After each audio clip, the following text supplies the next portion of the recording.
Hello guys, कैसे हैं? हमें आशा है आप अच्छे होंगे। हम आज एक बार फिर आप लोगों के बीच में कक्षा 8 से अभ्यास 1F का बहुत ही बेहतरीन ढंग से हल लेकर के आए हुए हैं। आप हमारे वीडियो को स्किप करके मत देखिएगा, पूरा देखिएगा और हमारे चैनल को सब्सक्राइब कर दीजिएगा, लाइक कर दीजिएगा और शेयर कर दीजिएगा, ताकि और भी बच्चे हमारे वीडियो को देखें और उनको भी समझ में आवे। हमारा वीडियो में आप लोगों को इस बार हम समझाने का बहुत ही बेहतरीन ढंग से समझाने वाले हैं। और अब आप लोग देखिए देखिए प्रश्न नंबर 1, निम्नलिखित कथनों के सत्य या असत्य जो सही हो लिखिए। देखिए, हमें इस कथन को पढ़ना है और फिर हमें ये जानना है कि ये कथन सही है या गलत है। तो पहला को कथन हम देखते हैं क्या है। -6/7 + 6/7 इस कथन को कह रहा है परमेय संख्या नहीं है। यह कथन कह रहा है -6/7 + 6/7 परमेय संख्या नहीं है। देखिए बच्चों, परमेय संख्या कब नहीं होती है? देखिए, परमेय संख्या क्या होती है? जैसे मान लीजिए 1/7, तो अंश हो गया एक और हर। अंश और हर यानी अर्थात P/Q के रूप को परमेय संख्या कहते हैं। जब हमारा यदि हर हर यदि क्यू बराबर क्या हो जाएगा? शून्य हो जाए। यदि क्यू बराबर क्या हो जाए? शून्य हो जाए, तो वह परमेय संख्या नहीं होती है। लेकिन हम इन कथनों को जोड़ेंगे तो ये क्या हो जाएगा? -6 में से 7 जाएगा तो हो जाएगा 0/7। तो यहाँ पे 0 अंश क्या हो जाएगा? 0। हर क्या हो जाएगा? 7 हो जाएगा। तो 7 क्यों बराबर 7 आ रहा है, जबकि क्यों ये क्या हो जाएगा? क्यों नॉट बराबर 0। तो ये परमेय संख्या के रूप का है। और ये क्या कह रहा है? नहीं है। देखो, इसमें सीधा सी बात है, परमेय संख्या जब हर आपका 0 हो जाएगा तो परमेय संख्या नहीं होगी। लेकिन आपके हर में क्या है? 7 आ रहा है, तो ये परमेय संख्या है। ये कथन कह रहा है नहीं है, तो ये कथन क्या हो जाएगा? आपका असत्य हो जाएगा, असत्य हो जाएगा। दूसरा कथन क्या है? परमेय संख्याओं में योग का तत्समक अवयव शून्य है। देखिए, कोई भी परमेय संख्या में शून्य को जोड़ा जाता है, तो शून्य का तत्समक अवयव क्या होता है? कोई भी परमेय संख्या में शून्य को जोड़ा जाता है तो उसका आने वाला अवयव, अवयव मतलब होता है परमेय संख्या में क्या आने वाला है? तो शून्य आने वाला है। शून्य का अवयव अवयव क्या होता है? शून्य। यह कथन क्या हो जाएगा? आपका सत्य है। तीसरा ऑप्शन कह रहा है परमेय संख्या शून्य का योगात्मक प्रतिलोम नहीं होता है। ये कथन देखिए, शून्य का योगात्मक परमेय संख्या में शून्य का योगात्मक प्रतिलोम नहीं होता है। ये बात आपको देखिए समझा रहे हैं। यहाँ पे जैसे मान लीजिए 0/1 कोई परमेय संख्या है, तो शून्य का योगात्मक प्रतिलोम क्या हो जाता है? 0/-1। जो ये दोनों भी परमेय संख्याएं होंगी, क्योंकि हर एक यहाँ -1। तो ये कह रहा है नहीं होता है। तो ये आपका ये कथन क्या है? असत्य है, यानी परमेय संख्या होता है ना बच्चों। चौथा क्वेश्चन क्या है? किसी ऋणात्मक परमेय संख्या का योगात्मक प्रतिलोम एक धनात्मक परमेय संख्या होती है। ये बात आप समझ लीजिए। योगात्मक प्रतिलोम वह संख्या होती है जैसे कोई भी परमेय संख्या में जोड़ा जाए या घटाया जाए तो उसका योग क्या हो जाए? शून्य हो जाए। तो बच्चों, यदि कोई मान लीजिए कोई एक परमेय संख्या मान लीजिए -1/2 है, तो दूसरी परमेय संख्या क्या हो जाएगी? 1/2 होगी। तो वास्तव में अब देखिए, कंपेयर करिए आप लोग। कह रहा है किसी ऋणात्मक परमेय संख्या, मान लीजिए कोई भी ऋणात्मक परमेय संख्या, योगात्मक प्रतिलोम संख्या धनात्मक होती है, तो यह धनात्मक है। तो आपकी धनात्मक होती है। यह कथन आपका क्या है? सत्य है। इस तरीके से 5 नंबर, परमेय संख्याओं में घटाने का तत्समक अवयव शून्य है। भाई देखिए, कह रहा है परमेय संख्या में घटाने का कोई तत्समक अवयव नहीं होता, योगात्मक का ये तत्समक अवयव शून्य होता है। तो यहाँ पर कह रहा है घटाने का, ये कथन आपका असत्य है। ये कथन असत्य है। और परमेय संख्याओं में गुणा का तत्समक अवयव 1 होता है। ये बात कथन देखिए क्या होता है? योगात्मक प्रतिलोम क्या होता है? कोई भी संख्या को जोड़ दिया जाए तो या घटा दिया जाए तो उसका योग क्या होना चाहिए, शून्य होना चाहिए। और गुणात्मक में क्या होता है, उसका वैल्यू 1 आना चाहिए। जैसे मान लीजिए गुणात्मक परिमेय संख्या 1/2, तो इसका गुणात्मक प्रतिलोम क्या हो जाएगा, 2/1। तो 2 से 2 डिवाइड कर देंगे तो ये इसका वैल्यू 1 आएगा। तो इसका अवयव 1 होता है, ये कथन सत्य है। एक ऋणात्मक परिमेय संख्या का गुणात्मक प्रतिलोम एक ऋणात्मक परिमेय संख्या होती है, ये कथन भी सत्य है। यदि मान लीजिए अभी इसी में माइनस लगा दिया जाए तो यहाँ पर भी क्या होगा, माइनस होगा। तो इसका गुणात्मक में प्रतिलोम क्या होता है, जो भी चिन्ह लगे होते वही चिन्ह का होता है, उसमें चिन्ह में कोई परिवर्तन नहीं होता है, ये कथन भी सत्य है। यदि परिमेय संख्या यक्स का योगात्मक प्रतिलोम यक्स है तो यक्स बराबर 0। हमने बताया क्या कि योगात्मक प्रतिलोम का अवयव क्या होता है, तत्समक अवयव क्या होता है, शून्य होता है। तो यहाँ यक्स, किसी भी यक्स का योगात्मक प्रतिलोम यदि यक्स है तो यक्स की वैल्यू क्या हो जाएगी, शून्य होगी। ये भी कथन आपका सत्य है। प्रश्न संख्या 2, निम्नांकित को अपनी अभ्यास पुस्तिका पर उतार कर रिक्त स्थान की पूर्ति कीजिए। देखिए बच्चों, इसमें खाली स्थान हमको भरना है और ऐसे वर्ड भरना है कि जो हमारे इस वैल्यू के जो लेफ्ट हैंड साइड बराबर राइट हैंड साइड के वैल्यू के बराबर हो जाए। देखिए -5/12 में क्या जोड़ दिया जाए जो -5/12 हो जाए। तो देखिए इसमें अब क्या जोड़ देंगे, तो -5 इसमें 0 सिर्फ जोड़ दिया जाए तो संख्या वही रह जाएगी। -5/12 प्लस 0 बराबर -5/12 होगी। यहाँ पर बच्चों देखिए -4/5 माइनस क्या कर दिया जाए, माइनस जो संख्या क्या हो जाए, शून्य हो जाए। तो देखिए -5/12 का योगात्मक प्रतिलोम क्या होता है, वो 4/5 का योगात्मक प्रतिलोम होता है प्लस 4/5। ठीक है, लेकिन यहाँ पर पहले ऑलरेडी माइनस लगा हुआ है तो इसको आप कहेंगे -4/5 करेंगे, क्योंकि माइनस माइनस क्या हो जाएगा, प्लस हो जाएगा। माइनस माइनस क्या हो जाएगा, यहाँ पे बच्चों प्लस हो जाएगा। तो जब प्लस हो जाएगा तो यहाँ पे क्या हो जाएगा, प्लस हो जाएगा। तो ये प्लस हो जाएगा तो 4 में से 4 जाएगा तो क्या हो जाएगा, शून्य हो जाएगा ना बच्चों। तो क्या हो जाएगा, शून्य हो जाएगा। तो इसका यहाँ क्या भरा जाएगा, -4/5। नंबर 2 में देखना है 1/-2 का घात है -1। देखो बच्चों, जब भी कभी घात -1 हो तो प्लस में करने के लिए क्या हो जाता है, संख्याओं को पलट दिया जाता है। यानी 1/2 तो -2/1 हो जाएगा, इसका -2/1 हो जाएगा। तो जब हर एक हो जाता है तो आपका हर की वैल्यू नहीं रह जाती है, तो यहाँ पे सिर्फ आंसर होगा -2।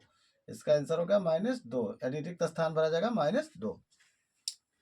4 नंबर क्वेश्चन में देखना है, यहाँ पे देखिए -2/3 और 3/4 और फिर यहाँ पे घात -1 दिया हुआ है। तो सबसे पहले आप जहां तक क्वेश्चन हो सके सरल कर दीजिए।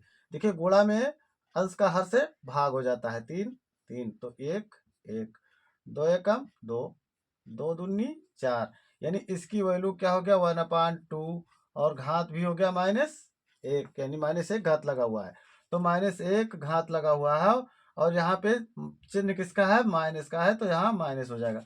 अब देखिए इसको पलटेंगे तो क्या हो जाएगा, -2/1, यानी यहाँ पे भरा क्या जाएगा, -2 हो जाएगा। ये होगा इसका आंसर।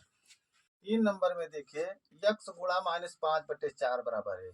देखिए यहाँ पे यक्स का गुणा हो रहा है तो इस यक्स की वैल्यू यहाँ क्या हो जाएगी, देखिए देखिए जब एक्स की वैल्यू एक्स बराबर क्या कर देंगे, यहाँ पे 1 लिखा है तो 1 लिख देंगे, और जब इस नंबर को इस पार ले जाएंगे तो इसका गुणात्मक प्रतिलोम क्या हो जाएगा, 4/5 हो जाएगा, यानी -4/5 हो जाएगा।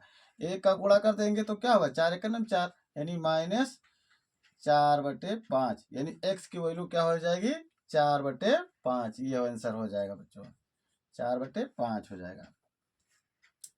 ठीक उसी प्रकार से यहाँ पे देखना क्या करना है, पहले आप माइनस से माइनस काट दीजिए, फिर x की वैल्यू क्या हो जाएगी, x बराबर इसका गुणात्मक प्रतिलोम क्या हो जाएगा, 7/6 और गुणा 1। तो इसका योगात्मक लोग 7/6 गुणा 1, यानी 7/6 को 1 से गुणा कर देंगे तो 7/6 ही होगा। तो इसकी x की वैल्यू क्या हो जाएगी, 6/7। यहाँ पे x बराबर क्या आएगा, देखिए बच्चों पहले आप इसको क्या काटेंगे, x 4 को 4 से काट दिया, 5 से आप 5 काट दिया, तो यहाँ -1 बचा बच्चों, 1 1 1। तो 1 से 1 का गुणा होगा तो -1 आएगा, x की वैल्यू क्या हो जाएगी, -1 बच्चों। ये हो गया आपका आंसर। यहाँ पे देखिए बच्चों यहाँ पे क्या है, -7/6 प्लस 7/6, फैक्टर तोड़ेंगे तो -7 और 7 में जोड़ हो जाएगा, तो क्या हो जाएगा, 7 में से 7 गया, 0/6, यानी x की वैल्यू क्या हो जाएगी, 0/6। ये हो गया आंसर, यानी x की वैल्यू क्या हो जाएगी, 0। देखिए निम्नांकित परिमेय संख्याओं के योगात्मक प्रतिलोम बताइए। इसमें बच्चों जो है योगात्मक प्रतिलोम बताना है। योगात्मक प्रतिलोम हमने बताया है कि है, मतलब क्या है योगात्मक प्रतिलोम है क्या।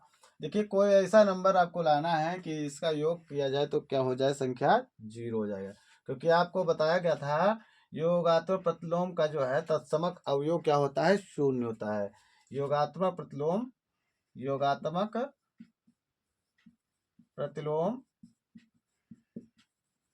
का तत्समक अवयव क्या होता है, 0 होता है। देखिए -1/2 है, तो इसमें कैसा नंबर आ जाए तो 0 हो जाएगा। तो इसमें देखिए -1/2 अगर जो कर दिया जाए तो इसका अवयव क्या हो जाएगा, 0 हो जाएगा। तो इसका योगात्मक प्रतिलोम क्या हो जाएगा, 1/2 हो जाएगा। यहाँ पे -3/8 है, तो इसका प्लस हो जाएगा, इसका योगात्मक प्रतिलोम क्या हो जाएगा बच्चों, 3/8 हो जाएगा। क्योंकि 3 से 3 गया 0, -1 से -1 गया तो 0/2 हो जाएगा।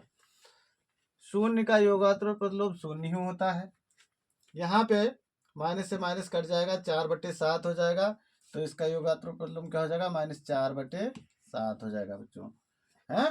तो क्यों, क्योंकि 4 में से आपको 4 घटा देंगे तो क्या हो जाएगा, 0 हो जाएगा। तत्समक अवयव, बच्चों यह बात ध्यान रखना है, योगात्मक प्रतिलोम क्या होता है कि तत्समक अवयव 0 होना चाहिए। ऐसे नंबर लाने हो, किसी नंबर में जोड़ा जाए तो उसका जोड़ा जाए, घटाया जाए तो उसको जोड़ने पर उसका आंसर 0 हो जाए, तो वो क्या होता है, योगात्मक प्रतिलोम होता है। तो हम अगर जो 1/2 में -1/2 जोड़ेंगे तो आंसर क्या हो जाएगा, 0 हो जाएगा। -3/8 में 3/8 जोड़ेंगे तो आंसर क्या हो जाएगा, 0 हो जाएगा। 0 में 0 ही जोड़ दिया जाए तो 0 होगा। यहाँ पे -5 4/7 है ना, तो पहले माइनस से माइनस कट जाएगा, तो ये हो गया +7/7। 4/7 में -4/7 करेंगे तो आंसर क्या हो जाएगा, 0 होगा। तो ये हो गया योगात्मक प्रतिलोम, ये हो गया आपके योगात्मक प्रतिलोम हो गए, यही हो गया आपका आंसर। प्रश्न संख्या 5, निम्नांकित परिमेय संख्याओं के गुणात्मक प्रतिलोम ज्ञात कीजिए। देखो बच्चों, गुणात्मक प्रतिलोम ज्ञात कीजिए, कभी भी ये बात ध्यान में रखना है बच्चों कि जब कभी पूछ ले गुणात्मक प्रतिलोम क्या होता है तो हमें ज्ञात होना चाहिए गुणात्मक प्रतिलोम का तत्समक अवयव क्या होता है, 1 होता है। तत्समक अवयव क्या होता है, 1 होता है। तत्समक अवयव क्या होता है, 1 होता है। किसका, गुणात्मक का होता है, यानी गुणात्मक। जब कोई नंबर्स के गुणात्मक तत्समक अवयव क्या होता है, 1 होता है। अब आपको ऐसे नंबर्स में इसको गुणा किया जाए जिसका आंसर क्या हो जाए, 1 हो जाए। अभी हमने बताया था योगात्मक प्रतिलोम में जोड़ा जाए, घटाया जाए तो उसका वैल्यू क्या हो जाए, 0 हो जाए, तो उसका योग होता है। उसका तत्समक अवयव क्या होता है, 0 होता है। ऐसे गुणात्मक प्रतिलोम का तत्समक अवयव क्या होता है, 1 होता है। अब बच्चों ये बताइए 8/13 में ऐसी कौन सी संख्या से गुणा कर दिया जाए जो उसका वैल्यू 1 हो जाए। तो हाँ बच्चों, इसमें यदि हम गुणा करें 13/8 से तो इसका वैल्यू क्या हो जाएगा, 1 हो जाएगा। क्यों, 8 से 8 कट जाएगा, 13 से 13 कट जाएगा, तो इसका गुणात्मक प्रतिलोम क्या हो जाएगा, 13/8 हो जाएगा। ठीक उसी प्रकार से -6/19 का गुणात्मक प्रतिलोम क्या हो जाएगा बच्चों, ये हो जाएगा 19/-6 हो जाएगा। ये होगा इसका आंसर, ठीक है। ये इसका गुणात्मक अवयव ये हो जाएगा। इसको गुणा करने पर क्या हो जाएगा, -16/17। तो यानी इसका आंसर क्या हो जाएगा, -16/17 हो जाएगा। यहाँ पे बच्चों -9 दिया हुआ है, तो इसमें क्या करेंगे, 1/-9 को कर दीजिए आप, 9 से 9 क्रॉस कर देंगे, 1/-9 हो जाएगा, इसका गुणात्मक प्रतिलोम हो जाएगा बच्चों। यहाँ पे 17 दिया हुआ है, 17 का गुणात्मक प्रतिलोम क्या होता है बच्चों, इसको गुणा कर दीजिएगा तो 1/17 हो जाएगा, 17 का नाम 17, इसका आंसर भी 1 हो जाएगा, तो इसका गुणात्मक प्रतिलोम ये आएगा आपका आंसर। ये हो गया आपके गुणात्मक प्रतिलोम के आंसर हो जाएंगे, ये आपके हो गए आंसर। इसी तरीके से बच्चों अगर जो ये नंबर्स पे आप देखिए, 2 एकम 2, 2 दूनी 4, यानी 9 एकम 9 और 5 दूनी 10, 9/10, 9/10 को क्या करेंगे, 10/9, इसका गुणात्मक प्रतिलोम क्या हो जाएगा, 9/10। ये हो गया आपका आंसर। 6 नंबर, सरल कीजिए। देखिए बच्चों कह रहा है सरल कीजिए। अब आप नंबर पढ़िए, देखिए दिया -32 गुणा 5/-14 गुणा -3/-20 गुणा 0 गुणा -13/5। अब बच्चों ध्यान में देखिए, यहाँ पे गुणा 0 दिया हुआ है। आप कितना भी बड़ा ही संख्या ना हो, कितनी भी बड़ी संख्या ना हो, यदि कहीं भी यदि 0 का गुणा आ जाता है तो सारे नंबर को वो क्या करता है, 0 कर देता है। अब यहाँ है आप 0 ऐसी नंबर संख्या है, चाहे जो भी संख्या हो, वो ऐसा एक चाबी है बच्चों कि वो सबको जो है सारे लाख में लगा करके वो सबको 0 कर देता है। तो देखिए 0 से कोई भी संख्या सब गुणा हो जाएगा, तो इसका आंसर क्या हो जाएगा, 0 हो जाएगा, 0 हो जाएगा। इसमें कोई शंका की बात नहीं है। कभी भी आप देखिए कहीं भी गुणांक में बीच में 0 आ जाता है तो सारे नंबर्स को 0 कर देता है। 0 एक ऐसा हीरो है, सबको 0 करता है। तो हमारे वीडियो को लाइक कर दीजिएगा, शेयर कर दीजिएगा, और हमारे कमेंट में, हमारे कमेंट बॉक्स में आप हमें बताइएगा कि हमारा वीडियो कैसा लगा। और हमारे बच्चों, आप इस वीडियो को शेयर करना मत भूलिएगा और सब्सक्राइब करना मत भूलिएगा। थैंक यू, धन्यवाद। जय हिंद, जय भारत। तब तक के फिर मिलेंगे अगले वीडियो के साथ। धन्यवाद।